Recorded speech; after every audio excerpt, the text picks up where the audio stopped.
أخبار الرياضة من قناة جلد زاد الإلكترونية، أهلا بكم. بداية، نشط الناخب الوطني جمال بالماضي ندوة صحفية بالمركز التقني بسيدي موسى، وهي التي تسبق مباراة منتخب جيبوتي لحساب الجولة الخامسة من تصفية كأس العالم قطر 2022. بالماضي تحدث عن حظوظ المنتخب الوطني في هذه المباراة والمباراة المهمة التي تنتظره أمام منتخب بوركينا فاسو. نتابع. L'arrivée du public, on en dit un mot. Bah, écoutez, déjà, nous, on a beaucoup œuvré pour ça, dans l'ombre. On remercie les pouvoirs publics, parce que le gros travail, c'est quand même... On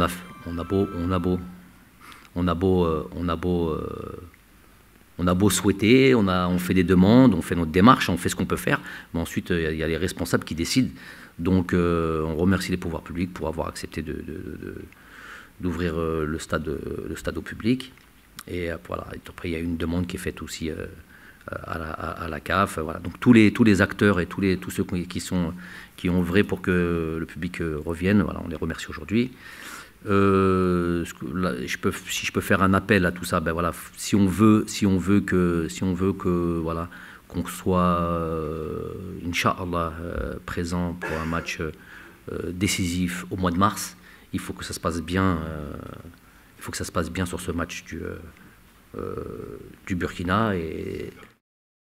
من جانبه أبدى مدرب المنتخب الوطني جمال بالماضي سعادته الكبيرة وسعادة اللاعبين بعودة الأنصار إلى مدرجات ملعب مصطفى تشاكر بالبوليدة، والذي يتزامن مع مباراة منتخب بوركينا فاسو. نتابع. La récupération démarra là.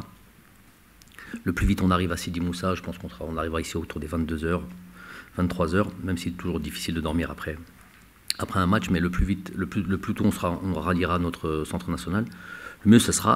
On a ce qu'il faut en termes de moyens de récupération, comme la cryothérapie, tout ça. Et puis voilà, si les joueurs peuvent retrouver leur chambre, dormir dans leur lit, être dans les conditions optimum pour la récupération. Ça c'est une chose. Deuxième chose, je l'ai dit d'emblée au début de la conférence en disant justement qu'il allait avoir on va jouer ce match-là pour le gagner, mais en même temps avoir une pensée pour le deuxième match. Donc déjà, il y a des joueurs qui vont, pour ceux qui ont un excédent de temps de jeu, on va dire ça comme ça, ils vont avoir la possibilité de récupérer, donc ils seront frais pour le deuxième match. Et donc voilà, il va y avoir une gestion des états de forme des uns et des autres, et pour être au mieux pour ce dernier match. هذا وسيطير المنتخب الوطني غدا صباحا إلى العاصمة المصرية القاهرة للدخول في تربص استعدادي تحضيري هناك لمواجهة منتخب جيبوتي يوم 12 نوفمبر الجاري، على أن تعود البعثة الوطنية إلى أرض الوطن مباشرة بعد نهاية المباراة للتحضير الجيد للمباراة المهمة والمصيرية أمام منتخب بوركينا فاسو. في موضوع آخر، اختير الناخب الوطني جمال بالماضي ضمن قائمة المدربين المرشحين لنيل جائزة أفضل مدرب منتخب في العالم لسنة 2021، ووضع الاتحاد الدولي للتأريخ والإحصاء اسم بالماضي ضمن هذه القائمة، كما ضمت الأخيرة إلى جانبه مجموعة من ألمع المدربين العالميين. ويأتي ترشيح جمال بالماضي ضمن هذه القائمة بالنظر للأرقام الكبيرة التي حققها رفقة الخضر. في الرابطة المحترفة لكرة القدم ولحساب الجولة الثالثة، حقق فريق شباب بلوزداد الأهم بعد العودة بالزاد كاملا من ملعب فريق بارد والفوز عليه بثلاثية مقابل هدف واحد. فريق شبيبة القبائل نجح في خطف نقطة التعادل من أمام مضيفه نصر حسين داي، فيما حسمت نتيجة التعادل السلبي مباراة وفاق سطيف والضيف جمعية تشلف.